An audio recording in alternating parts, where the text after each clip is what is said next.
When people talk about Black Ops 2, they usually bring up the maps, the guns, the zombies, but if there's something that quietly shaped every multiplayer lobby and almost no one ever really stopped to think about it, I would say that would be calling cards. They were a design system that communicated your skill, identity, progression without you saying a single word, and to let the opposite team know what they're against before the match even started. But why am I making a video on a design system that's been in the game since 2009, starting with Call of Duty Modern Warfare 2? Well, with the recent release of Black Ops 7 comes to their calling cards, let's just say there is a little bit of controversy. Black Ops 7 is using AI in their calling cards. All of the campaign calling cards are fucking AI. I mean, look at this bro. You cannot make this up. Activision, I knew you were greedy, but I didn't know y'all were this greedy. And since Black Ops 7 is a direct sequel of Black Ops 2, a lot of weapons, maps, and design options, which is calling cards, make a return in the newer game. And so in this video, I want us to slow down and look back at Black Ops 2's calling cards from a different angle.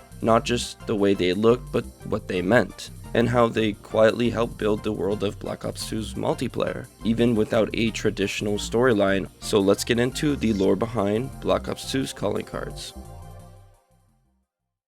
To understand why calling cards mattered in Black Ops 2, we have to understand how the system actually worked. Calling cards at times weren't just randomly unlocked or handed out for players for playing matches, they were tied to a specific requirement, usually a challenge, a mastery path, or a long-term objective. This meant every calling card represented a proof of action.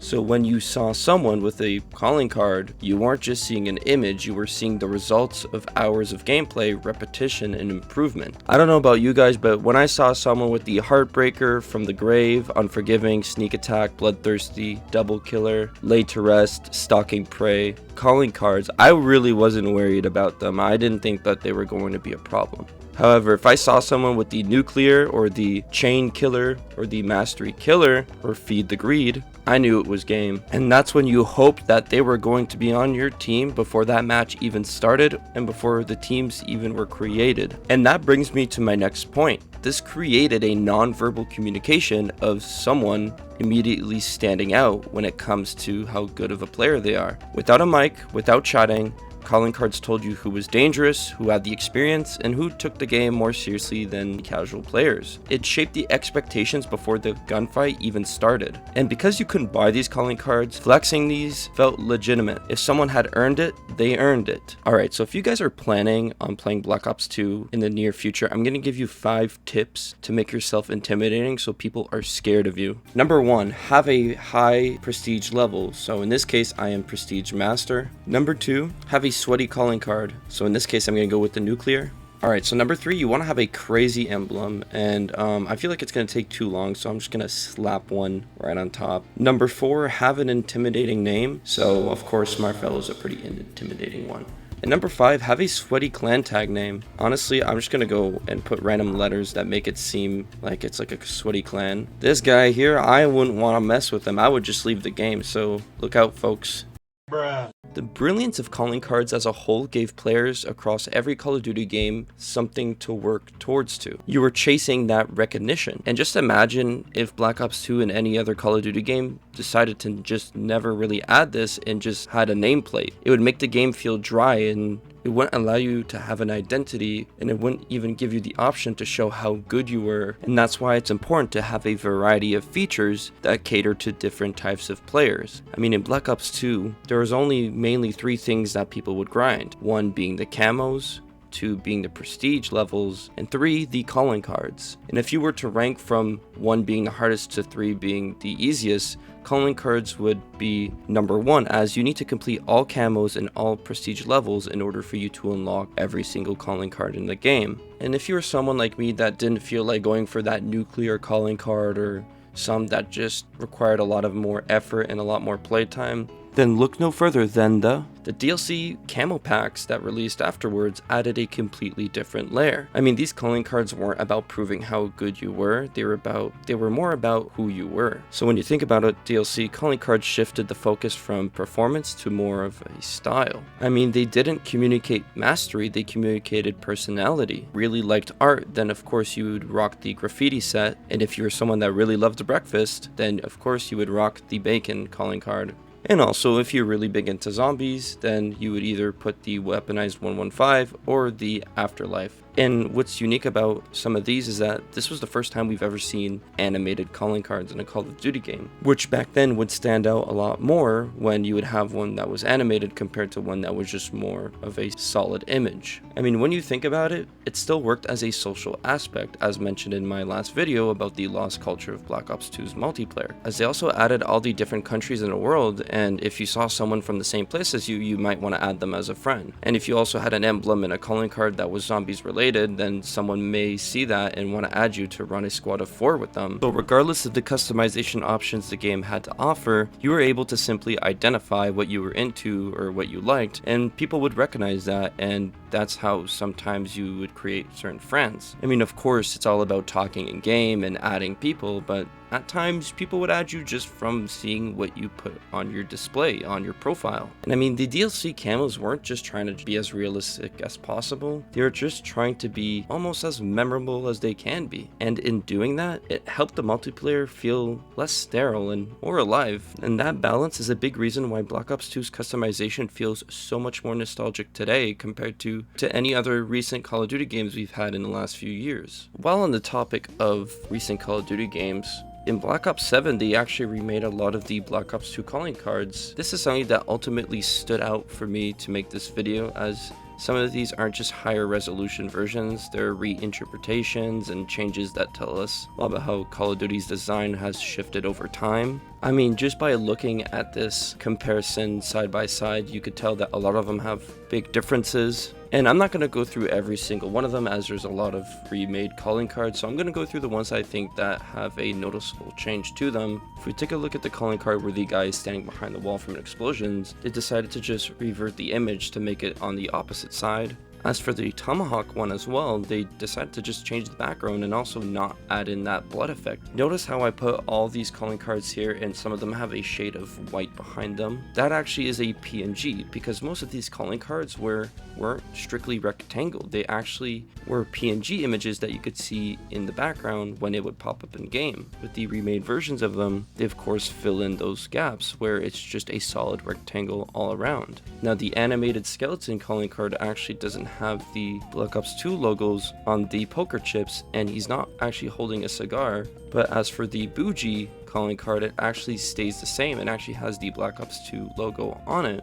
And honestly, I prefer this one, and the same thing with the calling cards with the bullet splatter. As for all of these orange calling cards, I would say that they're pretty much all well remade. I mean, they still have the same exact image, just better quality. A lot of people did say that they didn't like the fact that they removed the comic look aspect to them. And to give you a comparison of what I mean is, if we look at these 3 calling cards here, they all have a sort of comic book theme and look to them. On the right, where it's more of a high definition quality, set to be more realistic in 3D. For the bullet calling cards, I would say that the remade ones are honestly better than the older ones. And I'm not gonna lie to you guys, for the Jouster calling card, this seems a little bit AI generated. Some of them have different colors to them. As for the guy running and skipping over water on Black Ops 2, it's blue, as in Black Ops 7, it's red. As for all of these calling cards, I would say that they pretty much did a good job at remaking them. Of course, with a lot of them having slightly different things to them. As for the one in the middle with the gladiator holding a sword up, there's less dead bodies. Again, I would say that these ones here as well are perfectly remade. We see a lot of them with different colors and shadings, but also some of them look better, like the Hollywood one, where if you look at the background, you actually see Woods, and I would say that's actually probably my favorite one out of all of them. I wouldn't say that the Black Ops 7 remakes of Black Ops 2 calling cards are horrible. Some of them do seem a little AI generated or too high definition for what it used to be. They're just missing a little bit of that context. I mean, they don't exist in the same system of grind and identity that they used to be. The meaning is a little bit more weaker, and that's why the originals will always resonate. And the reason why I say that is because a lot of these calling cards actually have somewhat maybe lore. Now, of course, this is up to my own interpretation, and there's nothing online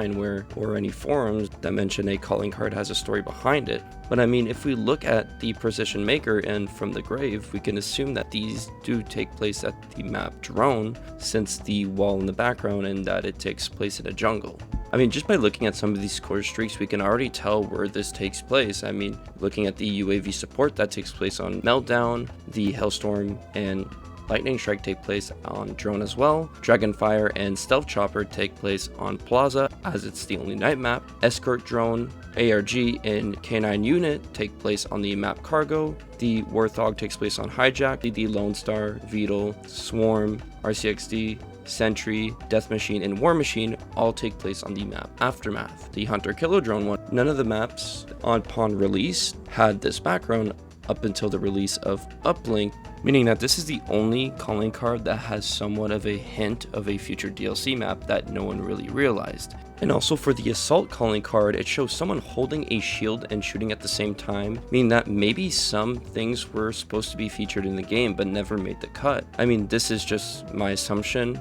It's honestly quite possible that it could have been an idea originally. Another calling card, it shows someone dolphin diving backwards and shooting at the same time, which we do have this sort of movement in today's Call of Duty game with the new Omni movement. For the prestige section of calling cards, it seems like it's following a story of a SEAL's sort of John Wick character, as he's shown in all these different calling cards. I would say when it comes to calling cards having lore, this is the closest thing that we will have, as it's following the same individual. It follows a certain theme, and it just shows different things that he's doing compared to all the other calling cards where there's not really any similarities with a lot of them. Sure, there's some with one or two, but this one follows a specific theme with the same person. When it comes to the DLC ones, there's actually a few references that we see for the first time crossing over with the multiplayer, which is zombies. One of them, we have the Afterlife, which is on Mob of the Dead, and also Weaponized 115, where it takes place in Origins. And what I find interesting is the camos that come with these DLCs are completely different compared to the actually different colors than what it's actually supposed to be. For example, for Mob of the Dead, when you pack a bunch of weapon, it's supposed to be orange, as compared to the multiplayer, it's blue. And as for Weaponized 115, it's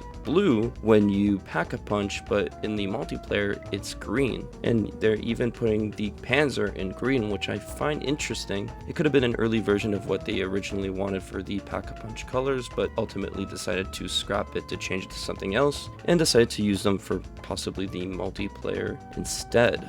And as for game crossovers, we actually have Ghost and surprisingly Advanced Warfare as well, which is the first time we've ever seen in-game exclusive items crossing over with another Call of Duty game. And that's why, more than a decade later, Black Ops 2 calling cards still say more about a player than most modern customizations ever will.